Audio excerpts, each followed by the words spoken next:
Roger Stone here. Your dollars are losing ground, but gold isn't. American Sovereign Bullion helps you protect your wealth through real, tangible assets. Through their nationwide wholesaler network, you get some of the best pricing on gold and silver delivered straight to your door. Since 1912, the U.S. dollar has lost 97% of its purchasing power. Meanwhile, gold continues to prove its strength. So call 844-272-2428. That's 844-272-2428. Or visit dyingdollar.com to request your free gold and silver guide. That's dyingdollar.com. Okay, I have to tell you, I was just looking on eBay where I go for all kinds of things I love, and there it was. That hologram trading card. One of the rarest, the last one I needed for my set. Shiny like the... designer handbag of my dreams. One of a kind. eBay had it, and now everyone's asking, ooh, where'd you get your... windshield wipers. eBay has all the parts that fit my car. No more annoying, just beautiful. Millions of finds, each with a story. eBay. Things people love. In the squadron, they called him Bullets, but we call him Greg Kelly. Greg Kelly is on the air on the Red Apple Podcast Network. All right, let's see. Tensions complicating peace push in the Middle East. I think that was a headline from the week I was born. Okay, it's just on and on, never ending, although this little skirmish will be ending soon. All right, I'm sorry. I've been putting it off in part because it's a silly inside the Beltway, media-obsessed, navel-gazing story, but I think there are some grander lessons, perhaps, to be learned by a pompous schmuck by the name of Scott Pelley. Scott Pelley, how can you come to the age of 68 years old, all that money, all that access, right, to smart people, and still be an idiot? He's a very foolish guy. You know, the new boss came in. The guy's been working there since 1987. 1987. It's almost 40 years. So he thinks he's, I mean, first of all, nobody really in media hangs around that long, right? I mean, congratulations. You know, good for you. There's incredible turnover in media, always has been. I mean, you're one of the very privileged few in the history of the medium, for crying out loud, that you get to be at the same place for as long as you have. All right? You should be thankful. And these places turn over. Management turns over. That's a thing that happens, and you have found a way to survive. Well, your hubris and your arrogance finally got in the way, and, I mean, they turned me off to you a long time ago, this pompous preening, and it's like, why would anybody ever listen to a guy who talks like this in America? Anyway, so he mouths off to the new boss, accuses him of trying to murder his friends. All right, that's a little bit much, don't you think? And they call him into a meeting. Hey, you're in trouble here. And then he doubles down on his attitude. Well, I want some questions answered. No. We're asking the questions here, jerky. He didn't get the message, and they fired him, appropriately so. And now he goes on the fake news. He runs to the New York Times, and he sits there like a blubbering baby. And you can see, this is a man who hasn't, operated without a script that was written for him in a very long time. I had one of these, I know somebody who worked there. And in their exuberance in talking about how good the show was, they said, and a lot of the correspondents really like to help write their own pieces. That's all I needed to know. Really? Wow, it's amazing. Isn't that interesting? The words that they say, they actually help somebody write those words. So if they're not doing the writing, what the hell are they doing? They're spokesmodels. If you look closely at a guy like Scott Pelley, you'll notice something. The guy is in extraordinary shape, which is like my policy, by the way, is to not trust those guys. You know, granted, I'm going to be one of those guys soon because I'm taking the fat shot and I'm well on my way.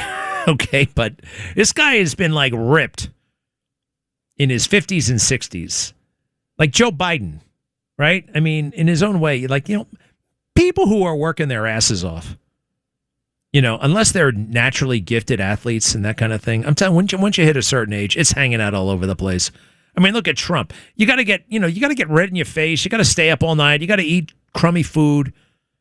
These guys who are really nitnoid. Now, some of them I actually do admire. I call them the metrosexual set. The metrosexuals, they take great discipline and pride in it, and that in its own way is a virtue. But some of them are just vain clothes horses like Scott Pelley. All right, enough of me setting this up. Let's listen to this freak. All right, he's on the New York Times. Some woman named Lulu is interviewing him. Lulu. When I found out that Lulu was interviewing him, I got all excited. Then I saw Lulu. Not like Lulu the singer. It was awesome. It's another Lulu. All right, ready? Scott Pelley, ex-60 Minutes guy who's literally crying. Cut 18. Thank you so much for coming in. I know that this is a very difficult moment. You were just fired from the news organization, which you were at the heart of for 37 years. I can't believe I'm hearing those words. CBS News. Yes. I want to actually start by just asking you how you're feeling in this moment before we start how you got here. Well, if we want to talk about it at an emotional level, the best thing that I can imagine in terms of describing it is that it's like your spouse was murdered. What? There's some moments of the day I feel fine. There are some moments of the day that I just frankly fall apart when I least expect it. Hey, well, hold on a second. Your spouse gets murdered, and the first thing he says is, I'm for most of the day, I'm fine. When was she murdered? He's got a murder fetish, this guy. He's always using the word murder. You're trying to murder 60 Minutes. You want to know how I'm feeling? Well, let's just say your wife got murdered. Murdered? It's a little bit freakish. Keep going. Trigger. But I do want to be clear that I do not feel sorry for me. I don't care about me. Oh, right, sure. I'm fine. Yeah. I care about these people that I left behind, the people who are still trapped there, and this institution stop. that I love. Stop. Who are they trapped there? It's a free country. You don't like 60 Minutes? Quit. Well, you're not. Go somewhere else where your ideals will be respected. Whatever the hell. Go get a job at Dateline. Go get a job at Frontline. Go get a job at one of those line shows. All right? You too good for that? What's the problem? You trapped? You trapped. It's a free. I don't care about me. I care about all the people I left behind. I don't believe him, but all right, keep going. So much. You said that I've been there 37 years. I've been married 42 years. So that's the depth of my devotion. Let's talk about how we got to this moment. Stop. What the depth of my devotion? The depth of your devotion? You got a job. They paid you. Relax. It's a corporate entity. You violated the rules. Actually, I think Lulu might just ask him about that. Keep going. A few days before your firing, several high-profile 60 Minutes correspondents and leaders were fired. Leading up to that, there'd been a lot of reporting about changes that were coming to 60 Minutes. Was that the sort of change you were expecting? No one saw the Black Thursday massacre coming. This is our entire senior staff. People beloved. Tanya Simon, our executive producer, she's the boss. And this was her triumph. She's the first woman ever to be executive producer of 60 Minutes. And she concluded this season with a growth in our audience of 9%, which is unheard of in broadcast television, and a growth in our online presence of 190%. Last season, we had 2.5 billion views. That's a third of humanity. So we're riding high. This management team has been brilliant. Tanya. Hey, stop. 9% is also a suspicious figure. All right. It's just low enough to not be checked. Right. If they said 17%, that sounds too high. 2% sounds too low. 9% is almost the sweet spot. It's a little bit higher. 9%. A 9% ratings increase. Wow.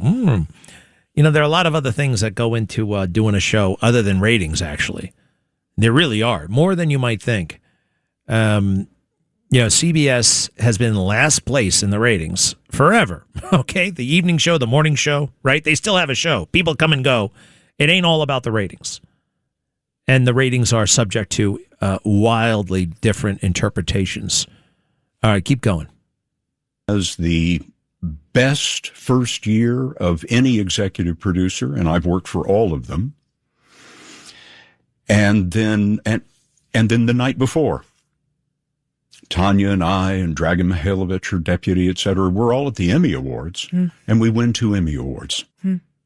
Within hours, all of those people have been wiped out, and 1/3 of our correspondents have been fired. And at the same moment that happens, we are informed of our new executive producer. His name is Nick Bilton. I'm sure he must be a wonderful man, but no one had ever heard of him.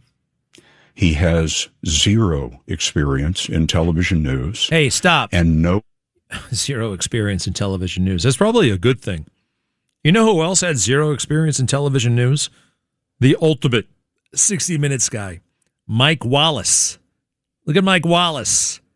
How did he get that job at 60 Minutes? He was a game show host. He was a silly Billy game show host, Mike Wallace. Forgive me, but, he was really tight with Nancy Reagan, I think. All right, I'm sorry. It's a little bit... keep going, though. I want to just get to the part where he starts to cry, all right, because that's very funny and amusing to me. Sorry, it is, though. Because he's crying over... You know what I saw the other day? I saw a beautiful child in a wheelchair. This child was somewhere between the ages of 9 and 11. Girl. This was Saturday, I think. And she had no hair. She was bald. Obviously leukemia, right? And also the radiation treatment. And you know what else? She didn't have a right leg. Her leg was amputated, just above the knee. It looked like to me. That's the kind of story that you get a little bit choked up about, or maybe you get choked up when you realize how much you have, and how your problems, Scott, are nothing, are 0. Welcome to the world, you schmuck. These things, you went mouthing off to the boss, you went yelling and screaming, you insulted him, and then you insulted the other boss, and this is not the first time. I've seen you on television. 6 years ago, you were complaining about a hostile work environment. You're a toxic employee for management. And management, they deserve to have employees who don't make them feel bad. And that's what you did. Keep going. Experience in management.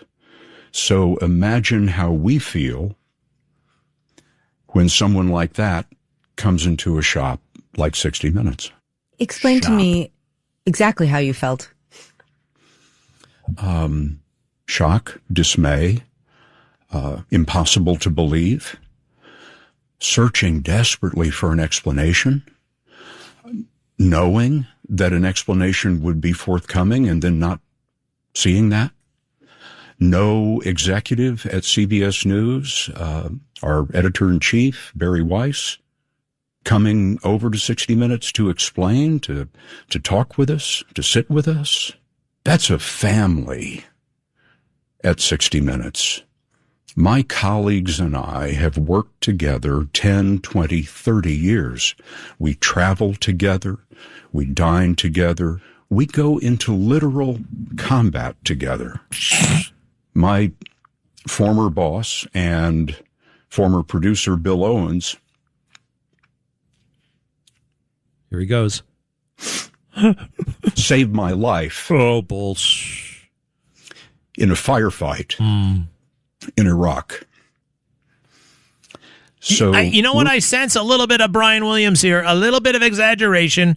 No offense to Brian Williams, he got a bum rap, but keep going. these bonds are pretty tight.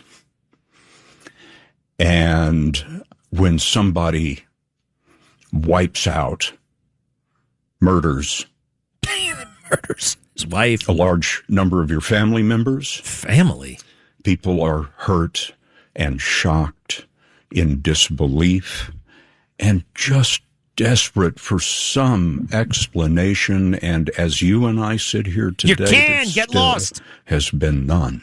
CBS leadership says that they tried to get in touch with you to talk about all of those changes before Bilton's first day.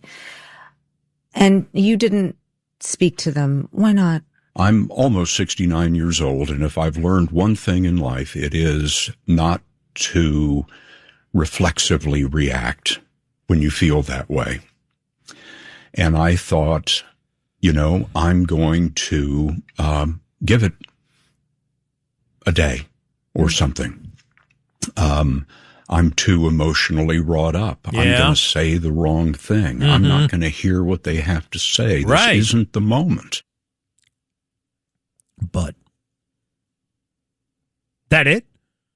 Bit of a cliffhanger there. I got the next part when we come back. Get ready, Staten Island. It's time to celebrate 5 years of Ferry Hawks baseball. The Ferry Hawks are back at SIUH Community Park this week against the Hagerstown Flying Boxcars. A 5-game series starting Wednesday with first pitch at 6:30. Thursday at 4 p.m., it's Jewish Heritage Night. Friday at 7 p.m., it's soccer night and kids glow around the bases postgame. Saturday at 6:30, it's Broadway night with postgame fireworks and Broadway rave. Sunday at 1:30, it's Military Appreciation Day and the kids run around the bases. Visit ferryhawks.com now to lock in your seats. Greg Kelly on the Red Apple Podcast Network.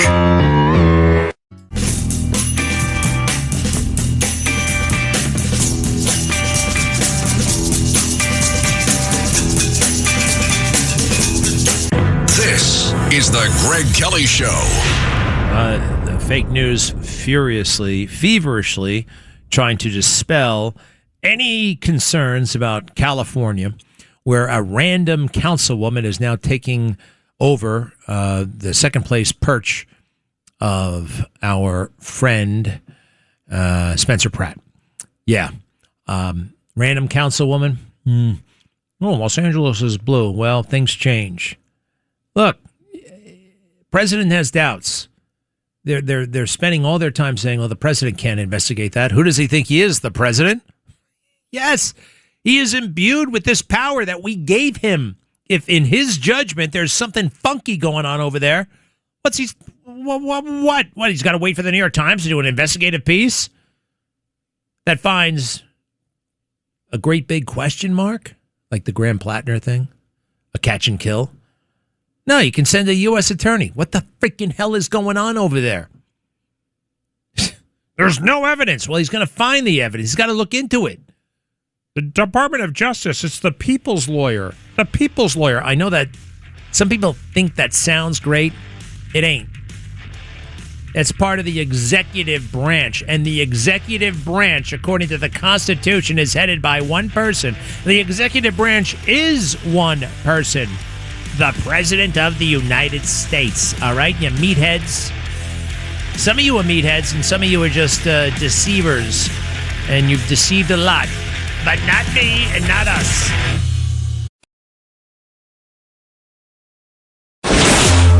Greg Kelly, entertaining and informative on the Red Apple Podcast Network.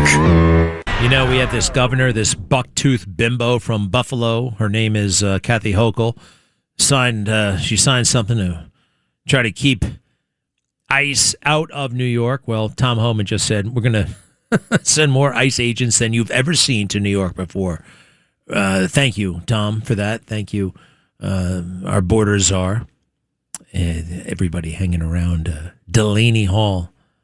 You can't just show up if you're a member of Congress and say, I'm a member of Congress, let me in. It does not work that way. It certainly didn't work that way for Matt Gaetz and Marjorie Taylor Greene when they tried to see the January 6 prisoners in that federal detention facility in Washington, right? The hellhole that place was. You got to make an appointment. All right, now this is where Scott Pelley, multimillionaire, knows all the right people, right? All the right Democrats, and just can't figure out how to comport himself in the office. Just a very silly person. He's about to cry all over again. He might even be in the middle of crying. Keep going. It was incredible to me that they did reach out to talk to me after wiping all these people out. I mean, within hours. So, we had a baby shower at the house, and we got through the weekend, and I learned that Nick Bilton was going to speak to the 60 Minutes staff on that next Monday morning. My wife and I had a long-planned hiking trip in the Canadian Rockies planned, and I wasn't going to be able to be at the meeting. And she and I talked about it, realized that this was an existential moment for 60 Minutes, so we canceled the vacation so I could be there. And that was the first time that I had an opportunity to meet Nick Bilton. At that meeting, you spoke out very forcefully. You asked him why he'd taken the job knowing, and this is a quote, that you will never be welcome here. Why did you decide to have that first interaction with your new boss in public and not behind closed doors? It wasn't in public. It was behind closed doors. I was with my family in a closed room. None of this was meant to be public. Hey, stop. You son of a bitch. You little liar. There were 50 people in that room, my family. No, these are employees. This ain't your family. These people work for a corporation. This is where men and women come to make money and produce content, all right? Profitable content. You jerk. Oh, well, look at him. Look at him. You will never be welcomed here. You tell that to the new boss, you're gone, period. Fire your ass. I'm so glad they did. I just wish there was a little bit more humiliation involved. Keep going. But, Lulu, imagine I'm walking into this room. Lulu. With these people who have devoted their lives to 60 Minutes. They have not received any kind of explanation. They are waiting for Bari Weiss to walk in the room in the hope that she's going to explain why this tragedy has occurred and why it was so necessary. Stop again. Tragedy that has occurred. A couple of people lost their jobs. They didn't get rid of everybody. They got 50, 60 people, who worked there. They got rid of the ones who were making the most money, probably. Or maybe not. I don't know. When somebody gets fired, does the boss come and explain it to you? I mean, I don't think they have any responsibility to do that. If they want to do it, I mean, sometimes they're prohibited, actually, from talking about what the hell happened. For real, you know? HR and corporate. This is a great big corporation where he works. With his attitude and murdered. You murdered everybody. My family. You murdered my family. Lighten up, Francis. Keep going. And I'm waiting to see who comes in, and it's Nick Bilton and one of Bari's deputies. No Bari. People are a little shocked by this. As we're standing in there, Nick makes his way to the front of the room and does something absolutely jaw-dropping to me. He pulls out his phone and begins reading a statement off his phone in a room full of 50 heartbroken people. Hey, stop a second. What's so mind-blowing about that? Have you ever been to a wedding in the past 20 years? People read statements off their phones. It's a very common thing. He's appalled by this. How can you read something off your phone? Okay, maybe he should have printed it out. Is that what you do? Old school Pelly? Keep going. The callousness, the tone deafness of that, you could hear the groan in the room when that happened. They put out a big spread of bagels, like we were all going to feel better. And also, if I can give you a little bit of context. You know, there's no pleasing this freaking guy. Bagels are there, he's unhappy. Bagels are not there, he's not happy. Nothing about the boss can do nothing right. The new boss can do nothing right. You will never be welcomed here. Talk about a hostile work environment, you jerk. Keep going. What had happened a couple of days before the meeting was so critical. Nick Bilton wrote an email to the staff, sort of introducing himself. And it was so insulting to the staff and so insulting to the history of 60 Minutes.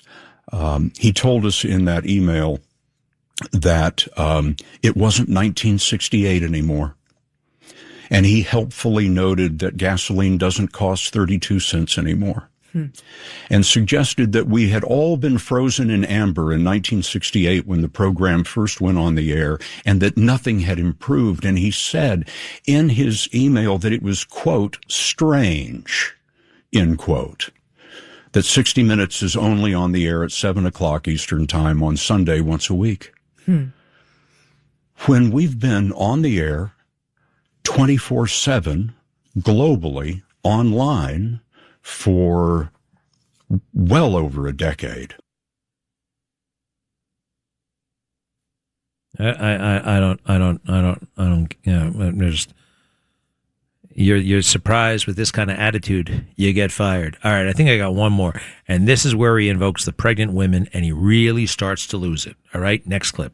Get the answers to the questions that you had and everyone had at that meeting. Why did you feel compelled to speak up? It was fate. First of all, our entire senior staff had been wiped out. They're not there. I looked around the room. I'm the only correspondent there, which surprised me very much. I learned that my colleagues were out shooting stories, as they should be in the month of June. But I'm the only correspondent there, which surprised me. And I looked around at my friends and colleagues in the room and realized I was the senior person. Only I could do it.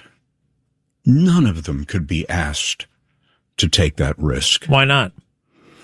So when I saw Nick Bilton's email and then saw him reading to my broken-hearted people off his phone, I felt that somebody had to stand up for the broadcast, not just the broadcast, but the people. There are people in that room who go to war zones when they are pregnant. Here he goes. He's crying. You fool.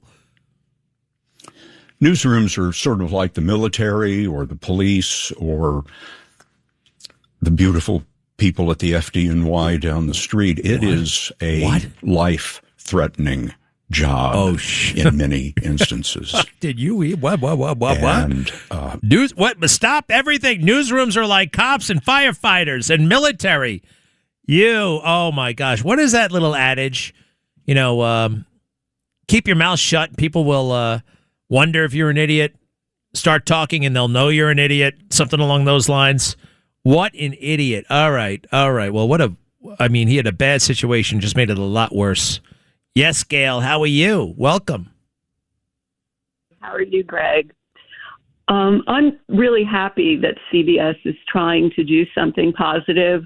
These media billionaire CEOs of the conglomerates that they are, there used to be 52, now there are only 6, are very monopolistic, and they really want their Democrat cronies in power because they can really promote high taxes and many regulations that put out the smaller media companies, and startups out of business.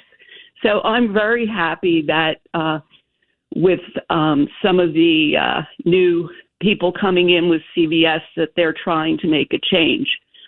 All right, Gail, I'm glad you approve. And good for them and good for you. This is necessary. Somebody should have told. Doesn't this Scott sound like a real whiny jerk, right? What's his problem? You can act like a man. Somebody needs to go in there and, quite frankly, slap him across the face and say, toughen up. I agree. Yeah. And he's retirement age, almost 70. Let some newer, people, younger people have opportunity also. God forbid he would think of that. Thank you very much, Gail. Natalie, you want to say something? How are you? I'm well. How are you, Greg? It's nice to talk to you. Good. This man is just, it's making me sick. Welcome to regular life. There are people, I know someone quite well, people have jobs, and as you get older, isn't it pretty common for people to say, well, I'm getting older, I hope that they don't push me out because I've been here a long time. Maybe they don't want to pay me this kind of money anymore. They want new blood. Or maybe a new group buys them out and they change everybody. This is nothing new. He's so entitled and special. I don't get, these people really do live in ivory towers, and they really have to be ashamed of themselves. He's whining and crying at the age of 69 years old and having a lucrative long career that they've made a change. And he said it himself, it's not 1968 anymore. But there are people who have great tragedy in their life. And he's whining and crying about having things change at this show he's been on forever. Really, I'm not embarrassed, but he should be. He should be embarrassed. Now, he will say, like, oh, I'm not crying for me, I'm crying for the others who are still trapped there, which I don't buy, right? That's just a way to try to spin this, that he's not being selfish. The people at work are not your family. All right, CBS, this family, my family. He actually said out loud, my family was murdered. Oh, speaking about murder, I did a deep dive into the O.J. Simpson case again. I could not resist. I don't know what the hell I did, but I did oh, goodness gracious. I got to go. I'll be right back. I will have a little tidbit about that. Be right back. Greg Kelly, entertaining and informative on the Red Apple Podcast Network. This is the Greg Kelly Show. Really can't figure out all this anti-Israeli stuff that I'm seeing online. Some of it is look, you can have issues with the government, but some of this stuff is really, I think, anti-Semitic, actually. It's pretty brutal and ugly. They're a good ally of ours. I like them. I trust them. And I think we have so much in common, and we need to stand by them. And that's the way it's going to be. Okay? Anybody got an issue with that? No. We want, and by the way, it's very important that they survive. You can look at it in the Bible, all right, for those with questions or for those who possibly doubt. President Trump did not guarantee no new wars. It's interesting, like President Trump has said a lot of different things. There's always the core of truth, but you can go down and say and find things where he says seemingly the opposite, right? He said, I remember this once before. Rudy Giuliani was in Ukraine doing some work, trying to find out what the hell was going on with the Bidens.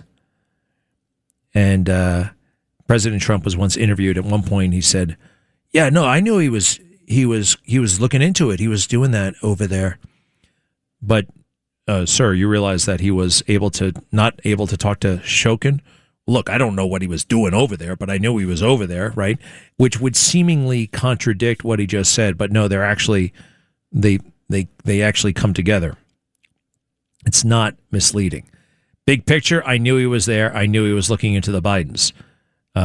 The details, was he making this call, that call? Was he meeting this person, that person? Unclear. I don't know that. I didn't know what he was doing over there, but I knew he was over there. I knew he was doing what he was doing over there is looking into the Bidens. But as far as the little tactics and the particulars, he's not supposed to know that. And it's very fine to have a little bit of leeway. Yes, Monique, how are you? Are you there? Good afternoon, Greg. Hi. The quote you were thinking of is, "It is better to be silent and thought a fool than to speak and remove all doubt." That's it. All right. Thank you for that. I love it. Who said it? Thank you. Well, it's not clear. Lincoln said some version of it initially, and possibly Mark Twain as well. All righty. Thank you for that. Is that all you wanted to tell me? Well, I just quickly about Scott Pelley. I'm really confused. Since when does an employee, even though he's paid hundreds of or lots of money, millions of dollars, since when does an employee get to set the direction of the company or make decisions about hiring and firing. That's what's got me puzzled, Greg. Yeah, you think you're a little bit, I don't know, got high on his own supply. And you got to watch that. You got to keep your humility, right? Everybody's replaceable. Even you, Scott Pelley, as you have just found out. Monique, thank you so much. Judy, hello. Hi, Greg. I wanted to say my husband was 38 years with CBS. He worked on 60 Minutes when I first met him eons ago, when Don Hewitt was the producer. This is when CBS was the Tiffany Network. He had his best years there, and then it wasn't the Tiffany Network. It was very well thought of. Nobody is worth anything there, quite frankly. And as you know, they are not reporters. They are not journalists. They are people who read from prompters, and it is not what it used to be. And he also worked on the Cronkite Show when I first met him. So I'm very blessed to have had him have such a good career, and that's all I want to say. That's very beautiful. Let me ask you a little bit more about your husband. When did he leave CBS? He left CBS. He retired many, many years ago. He has since passed, unfortunately. And he was in upper management, and he was the head of all the studios and all the creative people, and he had a very, very, very good career. So, he left quite a number of years ago. But it was when it was fun, he said, to go to work. He hardly believed he was being paid for it because it was that good. Wow. Well, that's a nice story. Roughly speaking, when did he leave? Was Reagan was president, Bush was president, Carter was president? Do we know? No, he worked when Paley was there. He left 30 years ago. 30 years ago, 1996. Yeah. Mm-hmm. 1996. So, yeah, Pelly and people like that. The world has changed, and they haven't kept up with the times. Hey, even that silly ticking clock, right? The stopwatch. Take that out. Digitize it, for crying out loud. Nobody uses those things anymore. No, I don't know. But the show is totally flawed. And let me just ask you this real quick. What did your husband think of Mike Wallace? Well, I don't think if he said anything, I really don't recall. Probably highly of him. I don't know. He was there. He was there with them all. I mean, he went through, so many people, so many really good people were there when he was there. And obviously things change. We all know that. But Scott Pelley is a damn crybaby. No, he sure is. I don't know anybody who was ever left with this kind of pathetic performance. Well, I so appreciate you telling us about your husband. And it does sound like he was a great guy, and I'm glad you had a long life together. And how about that? Made a beautiful home for you, and that's wonderful. Thank you, Judy. What was his first name? His name was Joel Drobes, and I'm very proud of him. Very beautiful. Thank you, Judy. Joel Drobes. I hope my wife speaks as admiringly of me after I'm gone as she did of Joel. I do kind of assume that I'll be the first to go, right? I'm really not thinking about that much, but, women do live longer than men, they say, because we are risk-prone animals, right? We take more risks. We don't treat ourselves as nicely as we should. As I head out the door, Joey, you want to say something about the Knicks? Hello. Yeah, hey, Greg. Yeah, I just want to talk about Karl Anthony Towns because he played baseball for me when he was 15, 16. St. Joe's Metuchen, he's got a 4.6, very Christian, God-loving, gentle soul. Who? Well, we won't find out. Who? Karl Anthony Towns, the cat. You know that guy, right? Yeah, good guy. Noted. I'll talk to you tomorrow.